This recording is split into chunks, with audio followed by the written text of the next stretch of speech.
네, 윤석열 대통령의 국빈 방미, 지금부터 전문가와 짚어보도록 하겠습니다. 김열수 한국군사문제연구원 안보전략실장 나오셨습니다. 어서 오세요. 네, 안녕하세요. 12년 만에 국빈 방문인데요. 네. 한미동맹 70주년이라는 의미가 좀 배경이 된 걸까요? 그렇죠. 한미동맹 70주년이 굉장히 큰 의미가 있는데요. 그렇다고 해서 50주년, 60주년, 70주년, 올해가 이제 70주년이지만 네. 뭐 50주년 할 때도 그러면은 그렇게 했느냐, 60주년 할 때도 그렇게 했냐, 그건 아니고요. 사실상 60주년 할 때는 그 박근혜 대통령이 있었지만 그때는 그냥 국빈 방문이 아니고 그냥 공식 방문했거든요.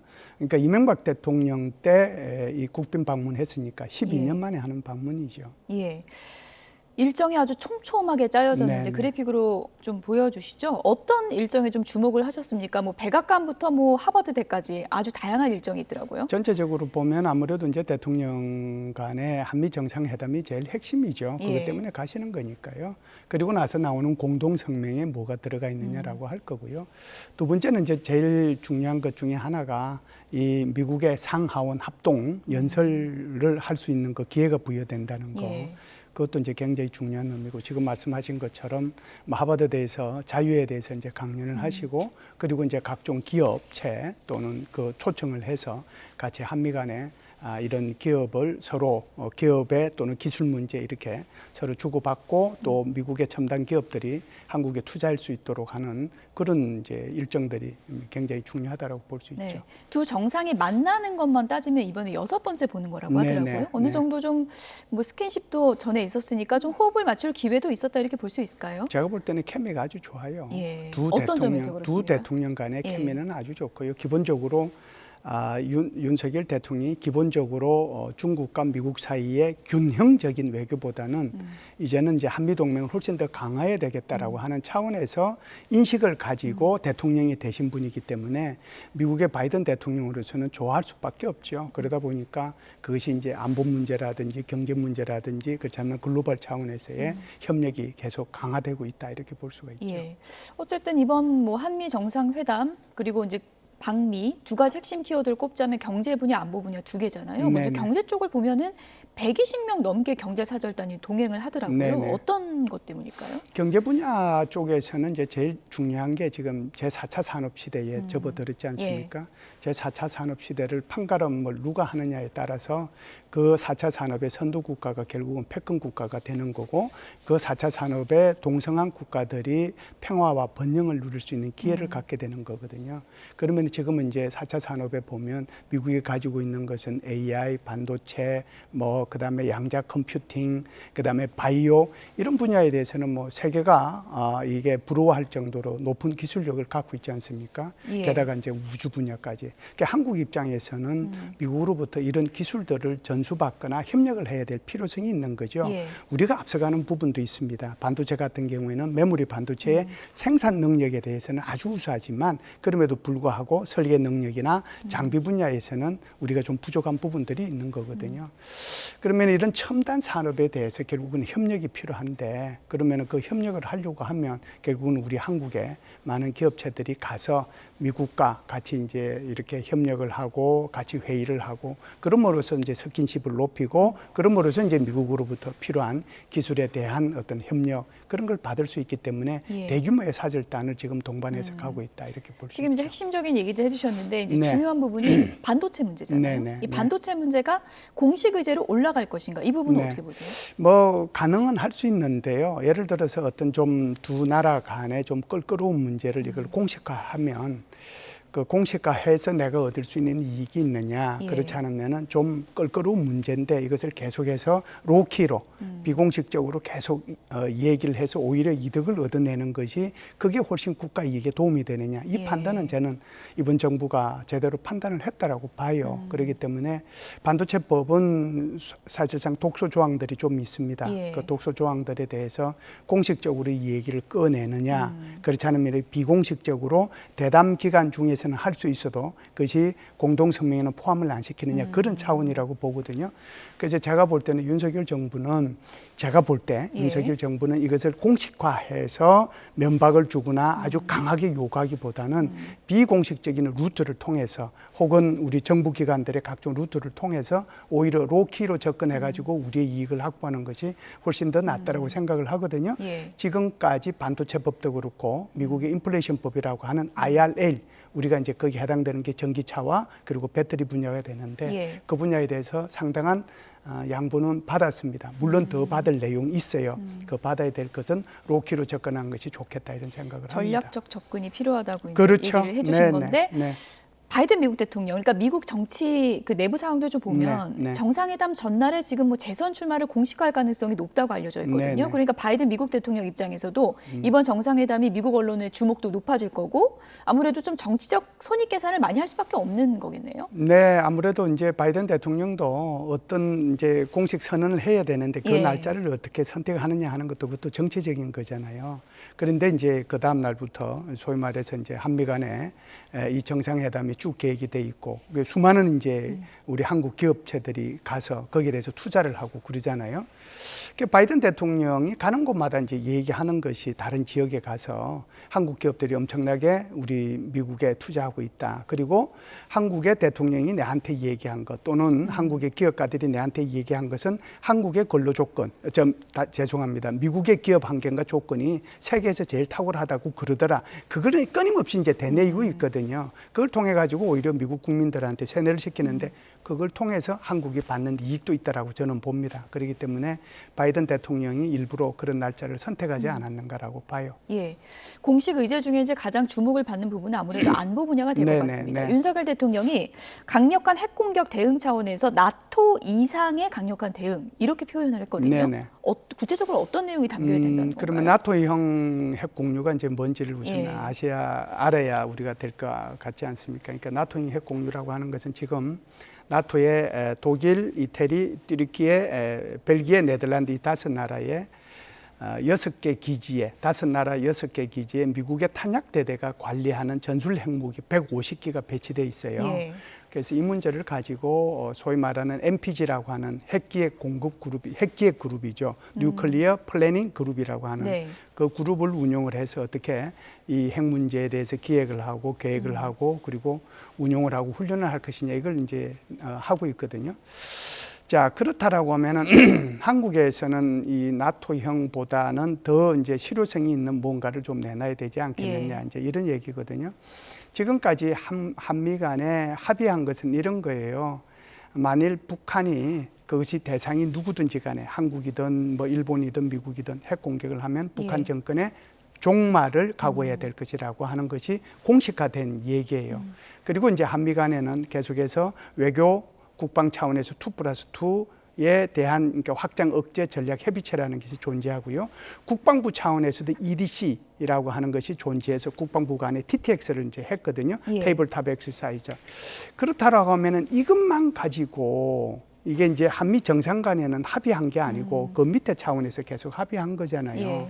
그럼 이것만 가지고 한국 사람들이 굉장히 불안해하고 있고 미국의 확장 억제에 대한 신뢰성의 의문을 갖고 있는데 이 문제를 어떻게 해결할 것이냐 하는 것이 지금 윤석열 정부의 고민이고 이것을 별도의 공동성명으로 좀 이렇게 내겠다라고 하는 것이 지금 이 정부가 목표를 하고 있는 건데 한국식 핵공유 이걸 그렇죠. 제가 볼 때는 이제 그게 나올 거라고 생각을 하고요. 그렇다고 하면은 그게 들어갈 내용들이 이제 좀 전에 말씀드렸다시피 절대로 이제 만일에 북한이 핵무기를 사용하면 여기에 대해서는 북한 정권의 종말을 초래한다. 그리고 두 번째는 한국에 대해서 이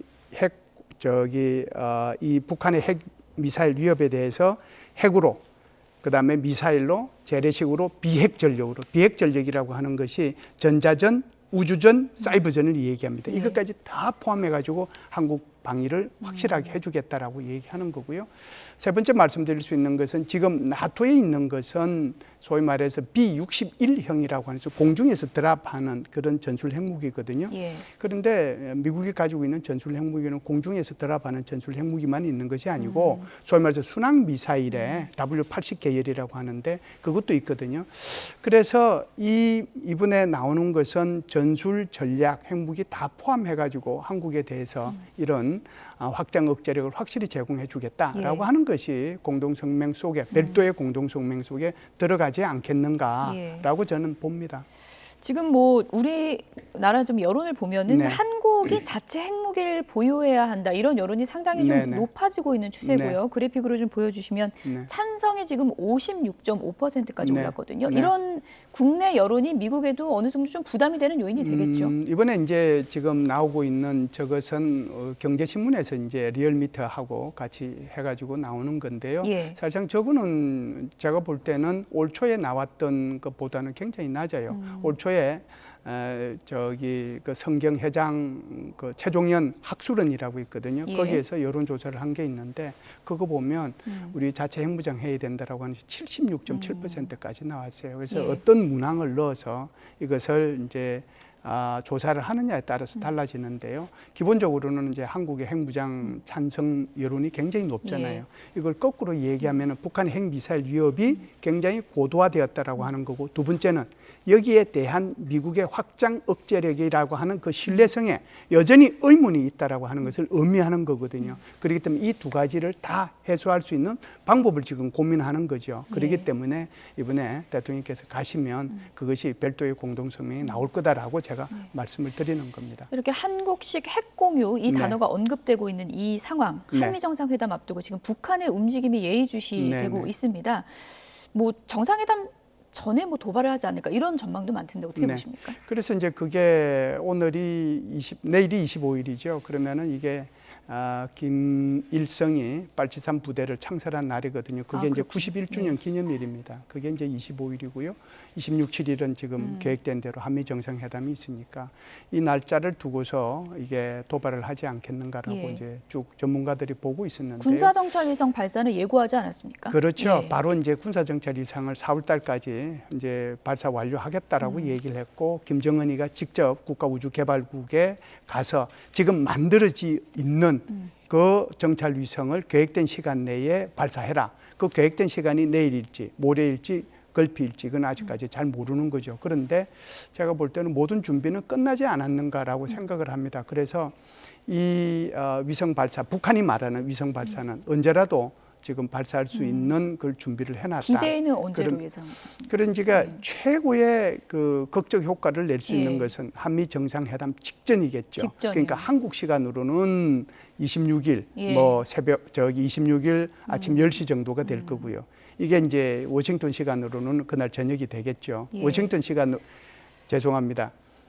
그 워싱턴 시간으로는 26일 10시가 될 거고요. 한국 시간으로는 조금 더 빠른 시간 내에 한 12시간, 13시간 차이가 그러니까 나니까요. 어쨌든 뭐 내일이나 모레 그렇죠. 중에 그 정도입니다. 도발할 가능성이 매우 네, 높다. 제가 볼 때는 예.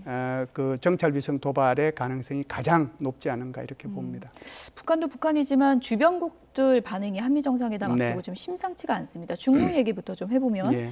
이런 얘기까지 했어요. 친강 외교부장이 대만 문제에서 불장난을 하는 자는 반드시 불에다 죽을 것이다. 이렇게까지 표현을 네, 했거든요. 좀 외교적 발언 수위가 좀 이례적으로 높은데요. 어떤 의도라고 보세요? 뭐 친강 외교부장이 이런 얘기한 것은요. 예. 뭐 친강 외교부장뿐만 아니라 그전에 왕이 외교부장이나 시진핑 주석도 아주 공식적으로 이런 얘기했어요. 그러니까 뭐 바이든 대통령하고 회담할 때도 그랬고, 그다음에 저기 미 국무부 장관하고 얘기할 때도 그런 얘기했어요. 그러니까 핵심은 이런 거죠. 힘에 의한 현상 변경을 하게 되면, 이 말은 이제 대만 문제를 이제 중국이 무력으로 침공하면 이런 뜻이거든요. 그러면 그거는 이제 용납하지 못한다라고 이제 얘기를 하니까 똑같은 말에 불에 타 죽는다, 불에 타 죽는다고 한 거고요. 그다음에 이제 우리 대통령께서 말씀을 하시니까 똑같은 얘기를 한 거죠. 미국에 대해서는 그 얘기를 했는데 한국에 대해서는 얘기를 안 할 수가 없잖아요. 예. 그게 첫 번째고요. 그보다 더 중요한 얘기가 있어요. 그게 뭐냐면 우리 대통령께서 로이더 통신가의 대담을 통해서 말씀하시고 난 뒤에 그게 지금 중국 외교부 대변인이 한 발언이 저는 굉장히 문제가 있다라고 봐요. 구체적으로 어떤 얘기 말씀하시는 우리가 건가요? 이제 말 조심해라 통상 이렇게 표현을 하잖아요. 예. 점잖하게 가능하면 말 조심했으면 좋겠다. 그보다 조금 더 강하게 얘기하면 입 조심해라. 더보다 그 강하게 얘기하면 입 다물라. 더 강하게 하면 주둥이 놀리지 말. 제가 이 표현을 참 말하기가 곤란한데 거기 나와 있는 한자가 제가 말씀드린 동물한테 쓰는 입의 표현을 그렇게 쓴 거예요. 그 표현까지도 해석이 가능한 단어를 썼다는 말씀이시죠? 단어죠. 예. 그 단어죠. 그러니까 우리 한국 외교부에서는 주한 중국 대사를 초치할 수밖에 없어요. 이게 도대체 중국이라고 하는 나라의 품격이냐. 어떻게 한 나라의 대한민국의 대통령께서 하신 표현을 두고 그것도 외교부 대변인이 정말 동물한테나 쓸 수 있는 그런 표현을 쓸 수 있느냐라고 하는 것이 한국 외교부가 이건 참을 수 없는 얘기거든요. 여전히 중국은 전랑 외교, 넉대 외교를 지금 한국한테 하고 있다라고 하는 것에 대해서 중국 저 반성해야 된다라고 봅니다. 당분간 한중 관계는 좀 냉각기가 불가피하다 뭐 이런 얘기도 나오고 있고 러시아도 지금 우크라이나 네. 무기 지원 가능성 발언에 네. 크게 반발을 했는데 예.